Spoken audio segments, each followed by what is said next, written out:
C'est rien moi. Je vous dirai ça dans 60 ans quand je serai mort. Dans le soja et dans les pois chiches notamment, il y a plus de protéines que dans certaines viandes, donc on est quand même sur des ratios qui sont très comparables. Je vais pas leur dire ah il y a un animal mort dans ton assiette, comme chez les chasseurs, enfin il y a des comptes partout quoi. Donc, il y aura plus de ressources, on sera obligé de devenir vegan. Voilà. Peut-être qu'il faudra attendre ça pour que les gens se disent bon bah maintenant que j'ai plus le choix. Le véganisme. Le véganisme, vous pouvez répéter par rapport à la définition ce que ça veut dire? Moi qui suis à 90% cru, ne pas l'avoir été l'année dernière par exemple, j'ai moins froid l'hiver. J'ai pas pu tenir plus d'1 heure là-dedans. Le temple de la déconstruction les amis. Allez on y va. Merci. Veggie World, nous sommes au salon végétalien de Lyon qui se tient ce samedi 4 et ce dimanche 5 février. Salut les carencés! Alors, vous le savez, hein, je ne suis pas végétalien, je ne suis même pas végétarien, je suis flexitarien.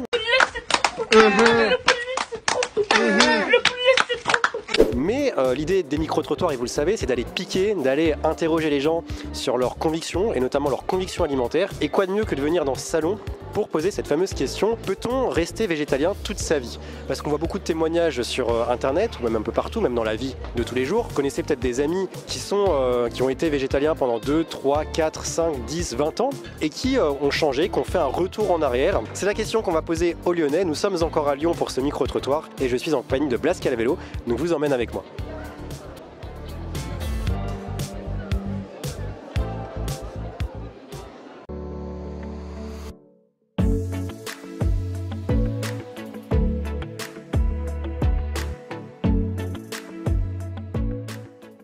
On pose une question, est-ce qu'on peut être végétarien toute sa vie? Enfin végétalien plutôt toute sa vie. Je réponds par une question, pourquoi pas? De toute façon, il y a un préalable qui est que scientifiquement c'est attesté. On le sait au niveau français, au niveau international. La science nous dit qu'un régime végétarien ou végétalien bien conduit peut être mené tout au long de la vie. Alors tout à fait, maintenant du coup il y a des études qui l'ont montré que le régime alimentaire végétalisme était menable du coup du début de la vie, donc du bébé jusqu'aux personnes âgées en passant par la femme enceinte et les grands sportifs. Pour moi oui, il n'y a pas de contre-indication en rapport avec l'avancée en âge. Les enfants je sais pas, je serais un peu plus réservée peut-être, mais après il y a toujours la question des carences et là pour le coup je maîtrise pas assez pour pouvoir dire effectivement si c'est adapté ou pas. C'est rien moi. Je vous dirai ça dans 60 ans quand je serai mort. Pour l'instant ça se passe bien, ça fait 4 ans. Ma femme ça fait 10 ans, un peu moins. Nous venons d'arriver au salon Veggie World à Lyon. Nous allons aller un peu essayer d'avoir des avis, aller chercher en profondeur dans les valeurs et les principes des gens qui sont ici. Espérons qu'il n'y ait pas que des véganes ou végétariens aussi, hein. Ça peut être intéressant d'avoir l'avis de tout le monde. Donc je vous emmène avec moi. Par contre, il y a un truc qu'on a peut-être oublié, c'est qu'il y a beaucoup d'étrangers aussi, vu que c'est un salon international. Donc il va falloir travailler son anglais. Bonjour. Est-ce que vous pensez qu'on peut être vegan toute notre vie? Pour moi oui. Pourquoi? Par rapport aux carences ou différentes choses comme ça? Non, pour moi on peut rester vegan toute sa vie, bien sûr. Et c'est votre cas par exemple, est-ce que vous êtes déjà végétalienne? Je suis végane, mais pas depuis ma naissance. Je suis végane depuis 6-7 ans, quelque chose comme ça. C'est du bon sens.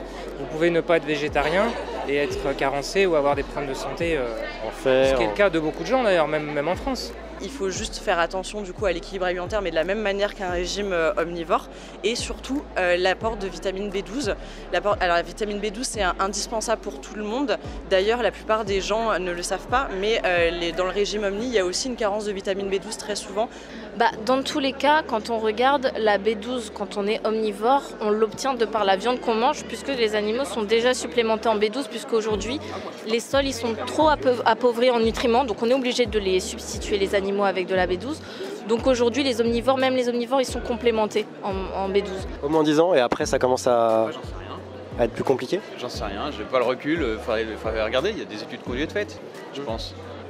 Oui, ça m'intéresse parce que j'ai envie que pour moi ça dure toute la vie, donc oui, forcément ça m'intéresse. Vous, votre objectif à terme, c'est donc d'être vegan Oui. le plus longtemps possible, d'en faire une alimentation Je pense qu'en plus on peut vraiment vivre avec ce mode alimentaire sans avoir de carence si on fait quand même attention à se compléter, à avoir une alimentation équilibrée.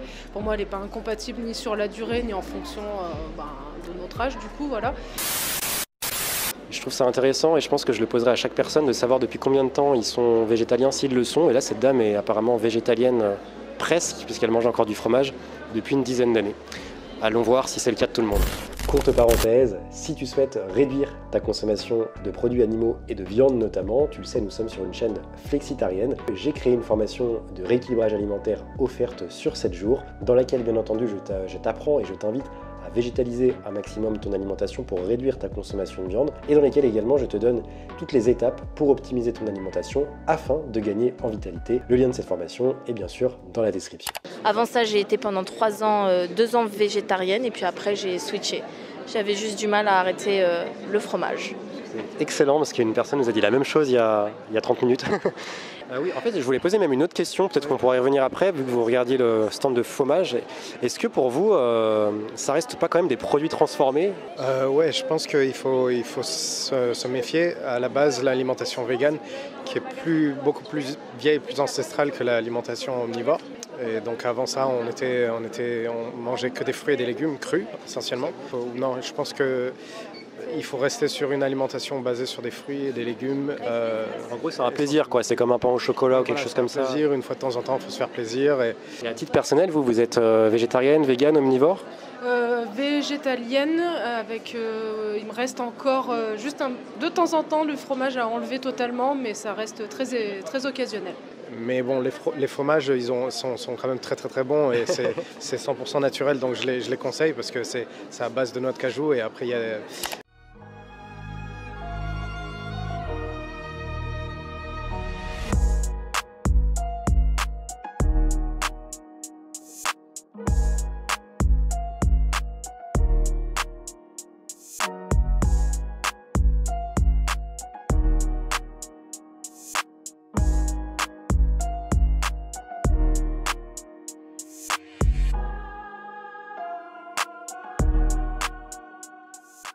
Le problème du soja, souvent, qui revient, c'est les phytoestrogènes qu'on retrouve dans le soja qui peuvent créer des problèmes. Alors vous avez loupé la conférence, c'est dommage. Le problème des phytoestrogènes, en fait, il est complètement battu en brèche depuis des années. C'est quelque chose qui a été complètement revu par la science. Le soja ne présente pas de problématique particulière à ce niveau-là. En fait, cette conclusion a été produite à l'époque sur cette étude française parce que c'est des études qui avaient été menées sur des échantillons animaux. Dans le soja et dans les pois chiches notamment, il y a plus de protéines que dans certaines viandes, donc on est quand même sur des ratios qui sont très comparables. Bon les amis, je vous laisserai aller voir par vous-même si le soja contient autant de protéines que certaines protéines animales. Intéressez-vous à la biodisponibilité des protéines parce que pour 30 grammes de protéines de soja ou 30 grammes de protéines de bœuf, même s'il y a la même quantité de protéines, il faut s'intéresser à la biodisponibilité. C'est l'assimilation des acides aminés que va pouvoir assimiler votre corps. C'est la finalité du processus qui est intéressante. Parce qu'il y a protéines égales, on n'a pas forcément la même assimilation. Un homme qui mange du soja, il ne va pas devenir stérile? Non, il n'a pas non plus les tétons qui poussent. Il ne deviendra pas stérile, ni plus bête, ni plus beau. Tu parlais tout à l'heure d'études qui démontrent que le végétalisme est un mode alimentaire qu'on peut tenir sur le long terme. Est-ce que tu as des idées d'organismes ou des sources que tu as en tête que tu pourrais citer? Alors du coup, il y a l'association des diététiciens du Canada qui promeut l'alimentation végétale comme une alimentation qui est viable pour toutes les étapes de la vie. Et d'ailleurs, pour plein de maladies, on a des diminutions du risque, par exemple du cancer du côlon, de certains cancers et des maladies cardiovasculaires, puisque du coup, le cholestérol et tous les éléments en fait mauvais qui sont contenus dans la graisse sont très très rares dans le règne végétal. Non. Pour quelle raison? Parce que les pubs YouTube et les choses comme ça ne me conviennent pas. Les chaînes YouTube? Je fais pas de politique. Des patates alors. Bonne journée. Les pubs YouTube ne lui conviennent pas. Je savais pas que je travaillais dans la publicité, les amis. Je me suis créé un nouveau métier, c'est génial. Il faut manger des patates, écoutez les anciens. En soi, très riche en nutriments les patates. Du coup, j'irai même encore plus loin pour terminer. Est-ce que le crudivorisme est un mode alimentaire qu'on peut tenir toute sa vie? Moi, je pense que oui. Je pense qu'on a été moulé dans des cultures occidentales. Je pars du principe où quand on consomme quelque chose de chaud, ça consomme de l'énergie pour le corps, pour soit réchauffer cette nourriture, cette glace qu'on mange, ou remettre à température le thé qui est beaucoup trop chaud pour nous. Je vous l'ai d'ailleurs peut-être pas dit, mais j'ai été pas végétalien, mais végétarien, pesco-végétarien pendant près d'1 an. Et c'est un régime qui, moi, m'a pas convenu. Donc aujourd'hui, je suis flexitarien, Pour les personnes qui ne le savent pas, je le répète maintenant de plus en plus parce qu'on me pose souvent la question, même si finalement c'est pas très important parce que je suis pas là pour vous prôner mon mode alimentaire, je suis là pour vous donner des conseils de santé. Mais vous verrez sur cette chaîne plutôt des conseils à tendance flexitarienne, les amis.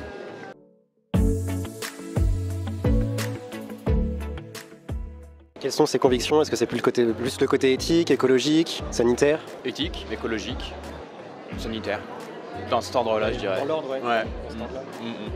Quelle était la porte d'entrée principale vers ce mode alimentaire? C'est totalement une question d'éthique par rapport aux animaux. C'est, pour tout vous dire, en regardant une vidéo, alors c'était BFM TV qui en avait parlé à l'époque, donc il y a 6-7 ans, qui avait montré des vidéos d'abattoirs.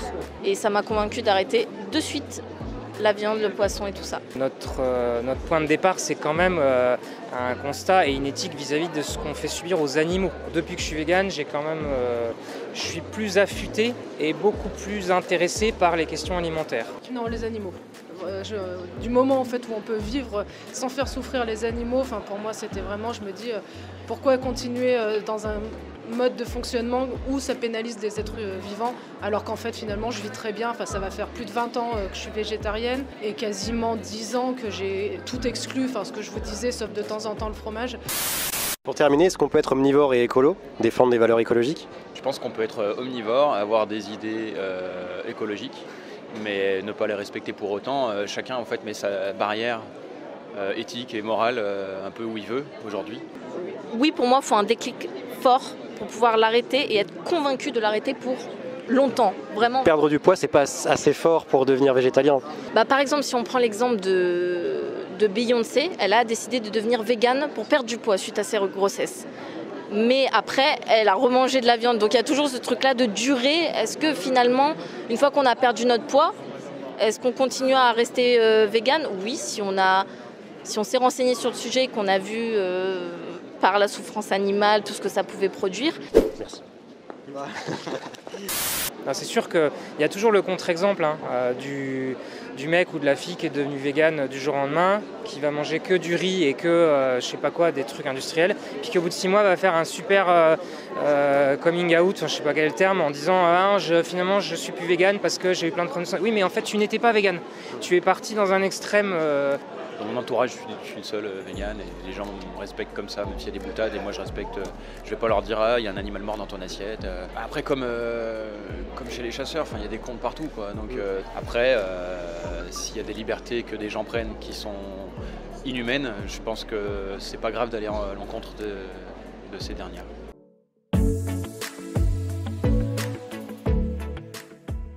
Je conseille de regarder Dr Harris Latam, c'est mon mentor et il parle beaucoup de ça aussi, c'est très intéressant. Et pour terminer, est-ce que vous avez des figures végétariennes, véganes, végétaliennes qui vous inspirent, qui vous ont aidé à transiter vers ce mode alimentaire?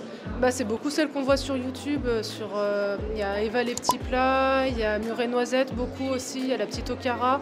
On voit quand même que la nouvelle génération est beaucoup plus sensible à ce genre de sujet-là que les générations d'avant qui ont baigné dans les pubs, les produits laitiers sont nos amis pour la vie, toutes ces choses-là. Donc forcément, ils ont vraiment des idées très fermées sur le sujet, je pense, oui. Il y en a marre. J'ai pas pu tenir plus d'1 heure là-dedans. Le temple de la déconstruction, les amis. Allez, on y va.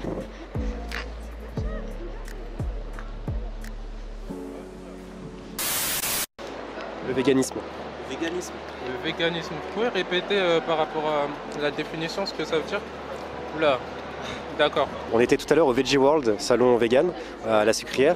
La question qu'on pose aux gens, c'est est-ce que selon toi, le véganisme est un mode alimentaire viable sur le long terme? Un mode alimentaire qu'on peut tenir sur plusieurs années? Je m'attendais pas du tout à cette question. Les amis, nous sommes partis du salon Veggie World. Nous allons poser dans un autre contexte des questions aux Lyonnais pour savoir si le mode alimentaire vegan peut être viable sur le long terme, parce qu'on s'est rendu compte que c'était pas hyper objectif au salon. Alors les réponses sont vraiment intéressantes, nuancées, mais il n'y a pas ce petit contraste, et malheureusement c'est ce qu'on cherche dans le format de micro-trottoir. Donc là, on continue dans le froid avec beaucoup d'adversité pour aller vous chercher des interactions qui vont nuancer un peu ce qu'on a eu jusqu'à présent. Pose une question, on était tout à l'heure au Veggie World à la Sucrière, c'est un salon vegan. Et la question qu'on posait là-bas, c'est est-ce que le mode alimentaire végétalien est viable sur le long terme? Est-ce que c'est un mode alimentaire qu'on peut tenir pendant 5, 10, 15 ans, 20 ans sans avoir de soucis particuliers de santé? Ouais, je pense que oui. Moi, je suis pas vegan, mais je pense que oui, c'est viable. C'est selon... S'ils ont les connaissances sur leur corps également, ils peuvent le faire. Moi, j'ai aucun souci par rapport à ça. Et je pense que si la personne elle est déterminée, elle pourra y arriver. Je pense, oui. Après, il faut avoir la volonté de le faire. C'est pas facile. Je pense qu'une fois qu'on a envie de devenir vegan, peut-être pour des raisons plus écologiques, je pense que c'est totalement viable, quoi. Oui, c'est ça, c'est totalement viable. Nous attendons la proie. C'est quelque chose de plutôt de bourgeois, citadin. Moi, je pense que chacun son expérience et chacun ses raisons. Mais ça peut se faire, mais tant que ça ne te met pas des problèmes de santé que tu arrives à vivre. Méfiez-vous. Socialement, c'est assez compliqué et c'est assez mal vu pour l'instant quand on dit qu'on est vegan. Le végétarien, ça commence à être accepté, mais le véganisme, il y a encore du chemin, quoi. Donc le fait qu'il y ait plus de monde vegan, ça évite justement de souffrir de carences, le fait qu'il y ait plus d'informations là-dessus. Ouais. Et puis, c'est plus encadré. Enfin, la nourriture végane, je pense qu'elle est mieux pour les végans, tout simplement. Bonjour. Bonjour. Bonjour. Merci. Merci. Et toi justement qui sors de la salle de sport, tu penses qu'on peut faire du sport régulièrement et manger vegan? Pourtant c'est peut-être pas ton cas, non? Non, c'est pas mon cas. La facilité c'est les œufs et la viande, clairement. Après moi je suis pas partisan parce que bon j'imagine que j'ai pas les mêmes... j'habite sur une île de base donc on mange un peu tout, on n'a pas la même alimentation qu'en France. J'ai pas les mêmes idées.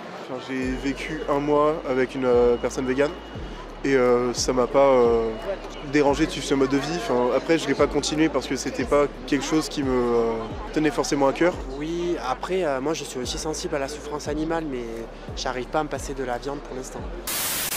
C'est parti. Ils se sont tournés, je sais pas, ils ont pas l'air... Non, je les sens pas en vrai. Moi qui suis à 90% cru, ne pas l'avoir été l'année dernière par exemple, j'ai moins froid l'hiver. Un vegan conscient, intelligent, c'est quelqu'un qui fait attention à ce qu'il mange. Et c'est pas uniquement manger des courgettes cuites à l'eau et du riz. Bah super, merci beaucoup pour votre réponse. Okay. Bah merci beaucoup pour votre réponse. Super, merci beaucoup. Merci.